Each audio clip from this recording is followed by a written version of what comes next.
नमस्कार दोस्तों, युक्ति आईएएस में आपका हार्दिक स्वागत है। जैसे कि पॉलिटी का टेस्ट कल मैंने एनालिसिस किया था। पॉलिटी का जो बचा हुआ था सेशन था, 15 क्वेश्चन का एनालिसिस मैंने किया भी था। और आज जो है एक अनाउंसमेंट भी है कि शाम को 7 बजे आज पॉलिटी का टेस्ट होगा। 150 क्वेश्चन का पूरा सेट है। जिनको भी पार्टिसिपेट करना है वो शाम को 7 बजे आपके युक्ति आईएएस के ऐप पर जाएँ, सब्सक्रिप्शन लें और टेस्ट को दें और अपने आप को जाँचें कि वाकई में तैयारी कितनी करते हैं, पॉलिटी का कितनी तैयारी आपकी है। क्योंकि 150 क्वेश्चंस जो पूछे जाएंगे, अगर जिनका 110 क्वेश्चन से ऊपर है तो ये मान के चलो कि आप लोग मेंस देने के एलिजिबल हो। ठीक है, आगे बढ़ने से पहले थोड़ा सा मैं युक्ति आईएएस के बारे में बता देता हूं। युक्ति आईएएस के बारे में ऑनलाइन टेस्ट सीरीज है, सभी लोग जानते भी हैं। युक्ति आईएएस प्लेटफॉर्म पे चाहे आप यूपीएससी की तैयारी करते हो या स्टेट पीसीएस की तैयारी करते हो या वनडे एग्जाम की तैयारी करते हो, सारा टेस्ट आपको एक ही जगह मिल जाएगा युक्ति आईएएस के ऐप पर।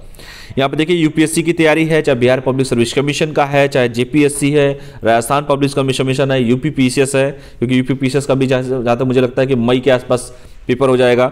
एमपी पीएससी का भी है, उत्तराखंड पीएससी का भी है और छत्तीसगढ़ पीएससी का भी है। तो इतने पेपर आपको देखने को मिलेंगे। तो आप किसी को भी, जो लोग स्टेट की तैयारी करते हैं, जाकर टेस्ट दे सकते हैं और अपने आप को जान सकते हैं कि वाकई तैयारी कितनी करते हैं आप लोग। ठीक है, और ये देखिए यहाँ पर अगर आप लोग वनडे एग्जाम की तैयारी करते हैं, जैसे वनडे एग्जाम का मान लीजिए, जैसे कोई एसएससी का तैयारी करता है, एसएससी बूस्टर उनके लिए है। बैंकिंग की तैयारी करता है, बैंक के सेक्टर में जाना चाहता है, बैंक का पेपर देना चाहता है तो बैंकिंग बूस्टर्स है। रेलवे का है, यूपीएसआई का, बिहार दरोगा का, एफसीआई का, डीआरडीओ का, आईबी का, एयरफोर्स का, सभी का जो भी सब्सक्रिप्शन लेना चाहते हैं ले सकते हैं। सारा अवेलेबल है आपको टेस्ट सीरीज का।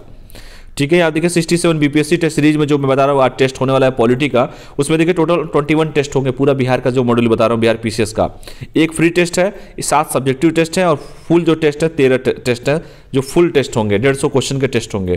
तो रजिस्ट्रेशन स्टार्ट हो गया है, 199 का प्लान है, आराम से आप लोग टेस्ट दे सकते हैं। ये देखिए बहुत सारे बूस्टर्स हैं, जैसे एसएससी का बूस्टर है। अगर कोई मान लीजिए कि एसएससी की तैयारी करना चाहता है और वो एसएससी, बैंक, रेलवे सबकी एक ही साथ तैयारी वनडे एग्जाम की करता है, तो उनके लिए स्पेशल ऑफर है कि 399 का प्लान है, जिसमें 2000 टेस्ट आपको मिलेंगे। 2000 टेस्ट कोई भी दे सकते हैं, एसएससी का, बैंक का, रेलवे का, पूरा कॉम्बो पैक है 2000 टेस्ट का। 1 साल की वैलिडिटी है। एसएससी का बूस्टर अगर 1 साल का लेना चाहते हैं तो आपको 500 टेस्ट मिलेंगे सिर्फ 199 में। बैंकिंग बूस्टर्स जो है 199 में है, 500 टेस्ट मिलेंगे, 1 साल की वैलिडिटी है। रेलवे का भी वही है, 500 टेस्ट है, 1 साल की वैलिडिटी है। अगर एक साथ लेते हैं तो फिर आपको सिंपल सा यही है कि आप 399 में 2000 टेस्ट आपको मिलेंगे। उतरे तो एक दिन में अगर 4 पेपर भी देंगे तब भी पूरे नहीं कर पाएंगे। 5 पेपर भी कोई बच्चा देता है, अगर एक दिन में उसको लगता है कि नहीं मुझे टेस्ट ही देना है, तब भी पूरे नहीं कर पाएंगे। 2000 टेस्ट मिल रहा है, इतना टेस्ट कोई नहीं देता है। तो चलिए सीधे चलते हैं हम हिस्ट्री के सेशन में। हिस्ट्री 101 क्वेश्चन से साथ हिस्ट्री पूछा गया था और मैं उसी पर चलता हूँ। और अपना फीडबैक आप लोग जरूर देते रहिए और जो वीडियो जाता है उसके नीचे कमेंट कीजिए। जैसे कल ही मैंने पूछा था बलवंत राय मेहता समिति, अशोक मेहता समिति, जीवी राव समिति, इससे क्वेश्चन हमेशा आते हैं। राजस्थान के नागौर जिला, पंचायती राज, जवाहरलाल नेहरू, सब पढ़ाया था कल ही मैंने। पंचशील, इतना चीज़ें आपको दे दी जाती है एक्सप्लेनेशन में।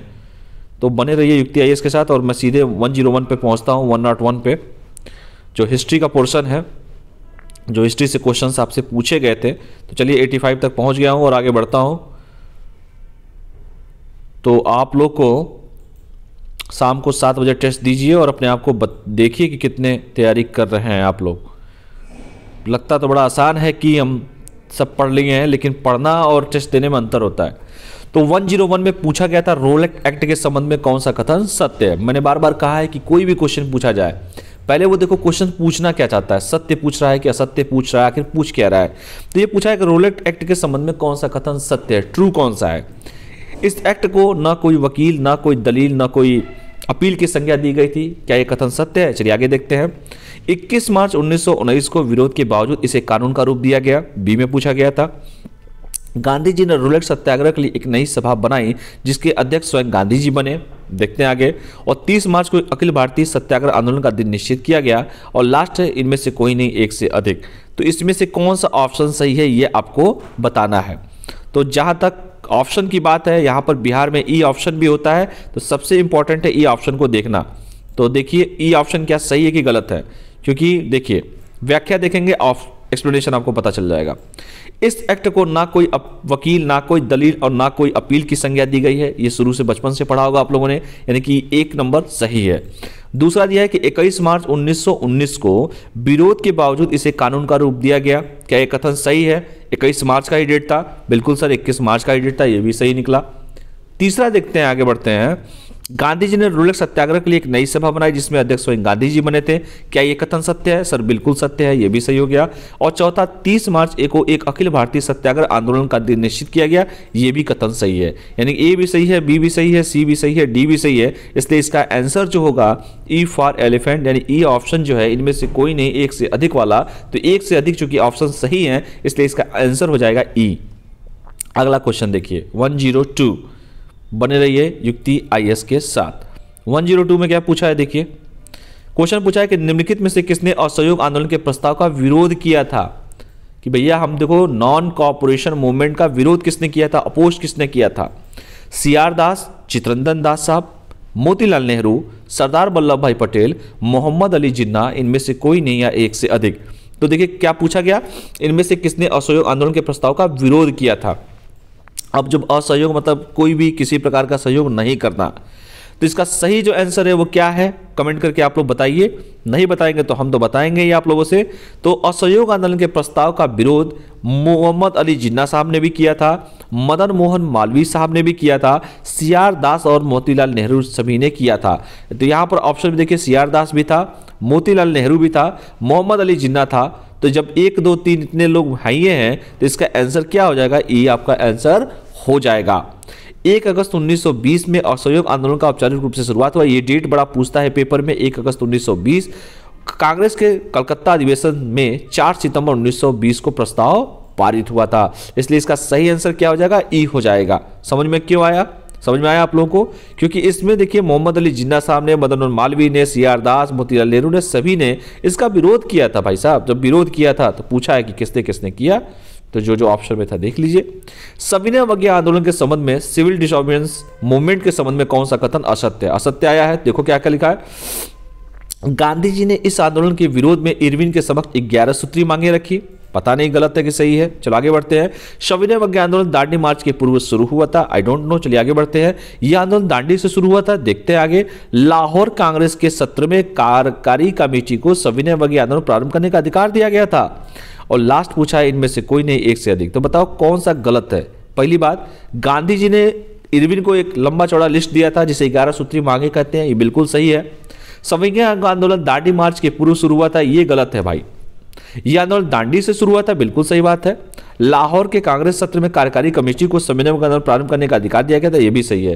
यानी कि गलत कौन सा है? गलत हमारा सर आंसर बी है। क्योंकि है सविनय आंदोलन दांडी मार्च के शुरू पहले नहीं था, गांधी मार्च के बाद शुरू किया गया था दांडी मार्च। क्योंकि गांधी जी 12 मार्च 1930 को साबरमती आश्रम से 78 सहयोगियों के साथ, एक बड़ा क्वेश्चन पूछता है कितने सहयोगी थे बिहार में, ऐसे क्वेश्चन बहुत पूछते हैं। तो 12 मार्च 1930 को, ठीक है, 78 अनुयायियों के साथ चले। और कितने दिन की यात्रा थी? 24 दिन की यात्रा थी। 6 अप्रैल को पहुंचते हैं। 1930 को नमक कानून भंग कर सविनय अवज्ञा आंदोलन प्रारंभ किया गया था, ठीक है। तो इसलिए इसका आंसर क्या होगा, सविनय आंदोलन के ये पूर्व पहले नहीं था, बाद में था, इसलिए गलत हो जाएगा। इसलिए देखो यूपीएससी में भी ऐसे ही क्वेश्चन आपसे पूछे जाते हैं। आपको देखिए बी गलत हो गया, तो जाहिर सी बात है जब बी गलत है और बाकी ये सही था, ये भी सही था, लाहौर वाला भी सही था, तो इसलिए आंसर इसका बी हो जाएगा जो गलत था, बाद में हुआ था। अगला क्वेश्चन पूछा है, महात्मा गांधी ने अपना पहला आमरण अनशन कहां पर प्रारंभ किया था? कम्युनल अवार्ड के समय, चंपारण आंदोलन के समय, खेड़ा आंदोलन के समय या जलियांवाला बाग हत्याकांड के समय? तो इसका सही आंसर है कम्युनल अवार्ड के समय। भैया कम्युनल अवार्ड के समय पहला आमरण अनशन किया था गांधी जी ने। गांधी जी ने पहला आमरण अनशन 20 सितंबर 1932 को यरवदा जेल में रहते हुए ब्रिटिश प्रधानमंत्री रैमजे मैकडोनाल्ड के सांप्रदायिक निर्णय के विरुद्ध प्रारंभ किया था, जो कि 24 सितंबर को अंबेडकर और गांधी जी के अनुयायियों के मध्य पूना समझौते के बाद समाप्त हो गया था। तो देखो बेटा, इसमें चंपारण, खेड़ा और जलियांवाला बाग हत्याकांड, ये तीनों का डेट मुझे आप लोग कमेंट करके बताइएगा कि चंपारण का समय क्या था, खेड़ा का समय क्या था और जलियांवाला बाग हत्याकांड का समय क्या था। चंपारण, अहमदाबाद और खेड़ा, ये तीन जी गांधी जी के तीन नए प्रयोग थे जो शुरुआती दौर के प्रयोग थे, भारत भ्रमण के बाद के प्रयोग थे। इससे क्वेश्चन खूब पूछे जाते हैं, इसलिए इन बातों को ध्यान रखिए कि पहला आमरण अनशन इन्होंने कम्युनल अवार्ड के समय किया था, यरवदा जेल में किया था। और कमेंट करके बताइएगा कि यरवदा जेल इस समय किस स्टेट में पड़ता है। ठीक है, यह भी डेट बड़ा पूछता है कि 24 सितंबर को अम्बेडकर और गांधी जी के अनुयायियों के मध्य एक पूना समझौता हुआ था, तो यह भी क्वेश्चन पूछता है। अगला क्वेश्चन है अखिल भारतीय हरिजन संघ की, ठीक है, हरिजन संघ ऑल इंडिया हु फाउंडेड मैंने को किसने की थी। घनश्याम दास बिरला, दयानंद सरस्वती, डॉक्टर भीमराव अम्बेडकर, मदन मोहन मालवीय, इनमें से कोई नहीं। तो बताइए कमेंट करके। अखिल भारतीय हरिजन संघ, जो राष्ट्रपिता महात्मा गांधी ने अखिल भारतीय हरिजन संघ की स्थापना 1932 में की थी, 1932 गांधी जी ने खुद की थी। और 1933 में उन्होंने हरिजन साप्ताहिक नामक पत्रिका का प्रकाशन भी किया था। और अखिल भारतीय हरिजन संघ का अध्यक्ष महात्मा गांधी ने अध्यक्ष बनाया था घनश्याम दास बिरला साहब को। तो ये बात आप लोग को जाननी चाहिए कि हरिजन संघ की स्थापना तो गांधी जी ने किया था, लेकिन हरिजन संघ के अध्यक्ष महात्मा गांधी ने घनश्याम दास बिरला साहब को बनाया था।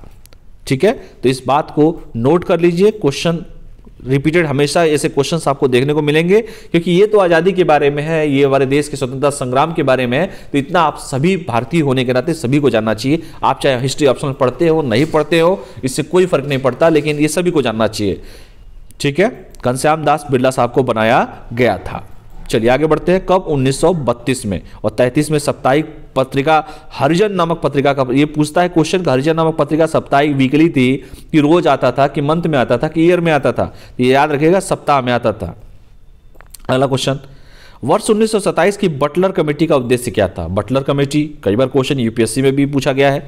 तो बटलर कमेटी देशी रियासतों को सुविधा देना था, या भारतीय सेना का आधुनिकीकरण करना था, या भारत सरकार का देशी राज्यों के मध्य संबंधों को सुधारना था, या कृषि करने का प्रशिक्षण देना था। क्या था ये?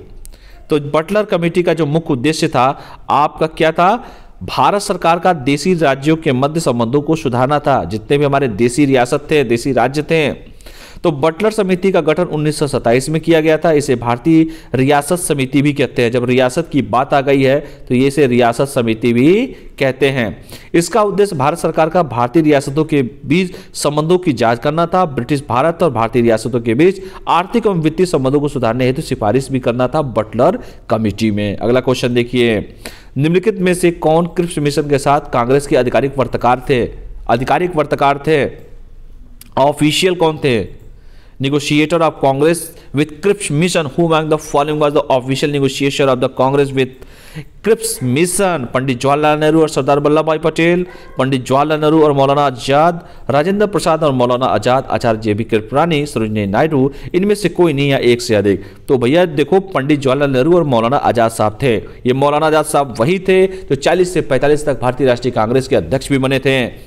ठीक है, कोई भी सत्र नहीं हुआ था। तो 40 से 45, ये भी क्वेश्चन खूब पूछता है। चलिए, तो क्रिप्स मिशन ब्रिटिश प्रधानमंत्री चर्चिल द्वारा ब्रिटिश संसद सदस्य तथा मजदूर नेता स्टुअर्ट क्रिप्स के नेतृत्व में भेजा गया था 1942 में, और जिसका उद्देश्य भारत के राजनीतिक गतिरोध को दूर करना था। कांग्रेस की ओर से जवाहरलाल नेहरू और मौलाना आजाद को क्रिप्स मिशन के संदर्भ में परीक्षण और विचार हेतु अधिकृत किया गया था। चलिए अगला क्वेश्चन है, कौशेय शब्द का प्रयोग किसके लिए किया गया है? कौशेय शब्द, तो कौशेय रेशम के लिए, कपास के लिए, जूट के लिए और चीनी उद्योग के लिए। तो कौशेय शब्द का प्रयोग किया गया था रेशम के लिए। तो गुप्तोत्तर काल में रेशम के लिए कौशेय शब्द का प्रयोग किया गया था। यह भी बड़ा खूबसूरत क्वेश्चन है, बहुत इंपॉर्टेंट है। अगला क्वेश्चन है, वस्त्रों के लिए कपास की खेती का आरंभ सबसे पहले कहां पर किया गया था? मिस्र में, भारत में, अरब में, उत्तरी अमेरिका में, या इनमें से कोई नहीं यहां पे? तो इसका सही जो आंसर है, वस्त्रों के लिए कपास, क्योंकि भारत में सबसे ज्यादा होता है और काली मिट्टी सबसे इंपॉर्टेंट है। तो सबसे ज्यादा सबसे पहले कहां पर किया गया था? अपने प्रिय देश भारत में किया गया था। वस्त्रों के लिए कपास का उत्खनन सर्वप्रथम भारत में किया गया था वर्ष 1922 में राखल दास बंदोपाध्याय, आरजी बनर्जी के नेतृत्व में सिंध नदी के किनारे स्थित मोहनजोदड़ो उत्खनन से कपास की सूत की प्राप्ति की गई है। अगला क्वेश्चन देखते हैं, 110, मुगल बादशाह अकबर के संबंध में कौन सा कथन सख्त है? Akbar the great, Akbar. पढ़ाई लिखाई के साथ साथ दिमाग होना भी जरूरी है, और ये अकबर से सीखिए आप लोग। उसकी जो नीति थी, उसकी नीति को समझने की कोशिश कीजिए। इतिहास में एक बहुत पढ़ा लिखा शासक था मोहम्मद बिन तुगलक, जो इतिहास में ऐसा ऐसा योजना बनाता था जो सबसे फ्लॉप था। और एक ये था, अनपढ़ था, लेकिन इसकी योजनाएं हिट थी, इसके काम करने का तरीका बहुत हिट था, मैनेजमेंट सिस्टम बहुत हिट था। अकबर के बारे में, चलिए तो अकबर के बारे में देखते हैं। एक क्वेश्चन हमेशा पूछता है, मुगल बादशाह अकबर के संबंध में कौन सा कथन सत्य है? अकबर ने सूफी मत में अपनी आस्था जताते हुए चिश्ती संप्रदाय को समर्थन दिया। आगे बढ़ते हैं। अकबर अपने उदार धार्मिक नीति के तहत वर्ष 1562 में दास प्रथा को समाप्त किया था। आगे बढ़ते हैं। अकबर का जन्म 15 अक्टूबर 1542 को अमरकोट के राजा विरसाल के यहाँ हुआ था। अगला देखते हैं, अकबर ने कछवाहा वंश की राजकुमारी जोधा से विवाह किया था। और एक बड़ा फेवरेट क्वेश्चन है कि जोधा ना होती तो अकबर महान ना होता। ये मेंस का क्वेश्चन है। खैर जब मेंस आप लोग पढ़ेंगे खुद पता चलेगा आप लोग को। तो सबसे इसका आंसर जो सत्य पूछा है तो बता दे रहा हूं, इसका आंसर होगा ई फॉर एलिफेंट वाला। अकबर का जन्म 15 अक्टूबर 1542 ईस्वी को 15 अक्टूबर 1542 ईस्वी को अमरकोट के में हुआ था, राजा विरसाल के यहाँ हुआ था। अकबर ने सूफी मत में अपनी आस्था जताते हुए चिश्ती संप्रदाय का समर्थन भी किया था। अपने उदार धार्मिक नीति के तहत 1562 ईस्वी में दास प्रथा को समाप्त भी किया था। और इसके साथ ही साथ उसने कछवाहा वंश की राजकुमारी जोधा से उसने विवाह भी किया था। ठीक है, तो इस सारा क्वेश्चन जितना मैंने दिया था ये जो था ये सभी सही था। अकबर ने सूफी मत में था। अकबर धार्मिक नीति जो उदार नीति थी 1562 खूब क्वेश्चन पूछता है। और जन्म जब हुआ था 15 अक्टूबर को याद रखिएगा 1542 ईस्वी में हुआ था। अकबर ने कछवाहा वंश की राजकुमारी जोधा से शादी किया था। अगला क्वेश्चन, किस मुसलमान शासक को उसके समकालीन जिंदा पीर कहकर पुकारते थे? बताओ, जिंदा पीर कहते थे। अलाउद्दीन खिलजी, फिरोज तुगलक, बलबन और औरंगजेब। तो औरंगजेब वो शासक था जिसके उसके समकालीन मतलब जो उस समय के जो शासक थे उसे जिंदा पीर कहकर पुकारते थे औरंगजेब। औरंगजेब जो कुछ दूसरों पर लागू करना चाहता था उस पर वो स्वयं अभ्यास करता था। सोचो, जो नियम फॉलो दूसरों के लिए करना चाहता वो खुद करता था। उसके व्यक्तिगत जीवन का नैतिक स्तर बहुत ऊंचा था और इसलिए औरंगजेब को उसके समकालीन जिंदा पीर कहकर पुकारते थे। तो वो शासक का नाम था औरंगजेब। कमेंट करके बताइए कि औरंगजेब के पिताजी का नाम क्या था। कमेंट करके जरूर आप लोग मुझे बताइएगा। चलिए, निम्नलिखित में से किसने हितोपदेश का फारसी में अनुवाद किया था? 4 ऑप्शन है आपके पास। हितोपदेश का फारसी में अनुवाद किसने किया था? ताजुल मालवी ने, चंद्रभान ब्राह्मण ने, मिर्जा मोहम्मद काजिम ने, फैजी ने, इनमें से कोई नहीं या एक से अधिक। तो सही जो इसका आंसर है उस आंसर का नाम है ऑप्शन ए। ऑप्शन ए जो है हितोपदेश का फारसी में अनुवाद मुफरीब उल कुतुब नाम से ताजुल माली द्वारा किया गया था, जो कि अकबर के शासन काल में किया गया था। महाभारत, गीता, रामायण, सिंहासन बतीसी और योग वशिष्ठ का भी अनुवाद इसने भी किया था। तो इसका आंसर हो जाएगा ताजुल माली। अगला क्वेश्चन देखते हैं। भारतीय गौरव का अंतिम सूर्य शब्द किसके लिए प्रयुक्त हुआ है? बताओ, भारतीय गौरव का अंतिम सूर्य, for whom is the word last sun of Indian pride use. अंतिम सूर्य किसे कहा गया है? हेमराज, चंद्रगुप्त, विक्रमादित्य, राणा सांगा और बाबर। तो इसका सही आंसर है कौन हो सकता है? सही आंसर है इसका हेमराज, हेमू। भारत के महान योद्धा और दिल्ली के अंतिम हिंदू सम्राट हेमू ने अफगानों तथा मुगलों के विरुद्ध लगातार 22 युद्धों में विजय प्राप्त की और दिल्ली के अंतिम यशस्वी हिंदू सम्राट के रूप में उन्हें भारतीय गौरव का अंतिम सूर्य कहा गया है। सोचिए, 22 युद्ध लगातार हिट किया है उसने। अगला क्वेश्चन है 114 नंबर। मुगल काल में निम्नलिखित बंदरगाहों में किस बंदरगाह को बाबुल मक्का कहा गया है? 4 ऑप्शन, सूरत, कालीकच्छ, विशाखापट्टनम, हुगली। कौन ऐसा हो सकता है? तो सूरत मोदी जी का एरिया, सूरत वही जो जगह था, सूरत ताप्ती नदी किनारे बसा है। और मुगल काल में जो मैंने कहा कि मुगल काल में गुजरात स्थित सूरत और बंदरगाह से होकर ही हज यात्री मक्का के लिए प्रस्थान करते थे, इसीलिए मुगल काल में सूरत बंदरगाह को बाबुल मक्का कहा गया है। अगला क्वेश्चन है लास्ट। छत्रपति शिवाजी के संबंध में कौन सा कथन असत्य है? असत्य पूछा है। छत्रपति की बात की जा रही है, शिवाजी महाराज की बात की जा रही है। सबके प्रिय हैं शिवाजी महाराज। छत्रपति शिवाजी का जन्म 1627 में शिवनेर के दुर्ग में हुआ था। आगे बढ़ते हैं। शिवाजी मूलों कैसे भागने के समय कानपुर किला में कैद थे। आगे बढ़ते हैं। शिवाजी का छत्रपति के रूप में औपचारिक रूप अभिषेक 1674 ईस्वी में रायगढ़ में हुआ था। आगे बढ़ते हैं। शिवाजी के गुरु का नाम रामदास था। कौन सही है कौन गलत है कमेंट करके आप लोग बताइए। इसका सिंपल सा यही है कि भैया कानूनपुर में नहीं थे, ये आगरा में थे, इसलिए बी गलत। असत्य पूछा है। शिवाजी का जन्म 1627 में सीनियर के दुर्ग में हुआ था, बिल्कुल सही जवाब है। शिवाजी का छत्रपति के रूप में औपचारिक राज्याभिषेक 1634 में रायगढ़ में हुआ। शिवाजी के गुरु का नाम रामदास था, बिल्कुल सही है। तो ये रहे आज के महत्वपूर्ण 15 क्वेश्चन जो हिस्ट्री में आपसे पूछे गए थे। ठीक है, तो ये क्वेश्चन पूछे गए थे, बाकी सब मैंने करा भी दिया था। तो आज शाम को 7 बजे, मैं फिर से बता दूंगा, आज शाम को 7 बजे पॉलिटी का टेस्ट है, 150 क्वेश्चन का टेस्ट है। जिन भी एस्पिरेंट्स को लगता है कि हमारी तैयारी हो चुकी है या हम तैयारी के लिए सीरियस हैं, तो वो जाएं युक्ति आईएएस का ऐप इंस्टॉल करें। शाम को 7 बजे से आज का टेस्ट होगा। जिनको सब्सक्रिप्शन लेना है सब्सक्रिप्शन ले सकते हैं, कोई भी पेमेंट गेटवे से आप यूज कर सकते हैं। और शाम को 7 बजे टेस्ट होगा 150 क्वेश्चन का। काफ़ी इंपॉर्टेंट टेस्ट है ये, आप लोग खुद देखिएगा कि क्यों दूसरों से बेहतर युक्ति आईएएस का नोट्स है। तो आज शाम को 7 बजे मिलते हैं आप लोग के साथ, फिर एनालिसिस किया जाएगा, जो चीज़ें बची रहेंगी। तो बने रहिए युक्ति आईएएस के साथ। इंस्टॉल कैसे करना ये सब बता ही चुका हूं आप लोग को, और डिस्क्रिप्शन बॉक्स के नीचे लिंक भी दिया होता है, तो आप लोग डायरेक्ट लिंक पे जाएंगे, क्लिक करेंगे और डायरेक्ट आप लोग इंस्टॉल कर सकते हैं। टेलीग्राम से जुड़ सकते हैं। टेलीग्राम पे जुड़ने का सबसे बड़ा बेनिफिट ये है कि जो क्विज चलता है, दिन भर क्विज चलते रहते हैं, आप लोग उस पर जाके पोल कर सकते हैं। नंबर आप हजारों स्टूडेंट, तादादों में संख्या में बच्चे वहाँ पे होते हैं, पोल करते हैं। कोई ए लिखेगा, कोई बी लिखेगा, आपको खुद पता चलेगा कि क्योंकि कंपटीशन उन्हीं के बीच में आपको देना भी है। तो गूगल स्कैनर खोलिए और सीधे स्कैन कीजिए। तो चलिए फिर मिलते हैं एक नए एपिसोड के साथ। तब तक के लिए आप लोग पढ़ाई कीजिए, स्वस्थ रहिए, मस्त रहिए, पढ़ते रहिए। बहुत बहुत धन्यवाद। Thank you all of you. जय हिंद।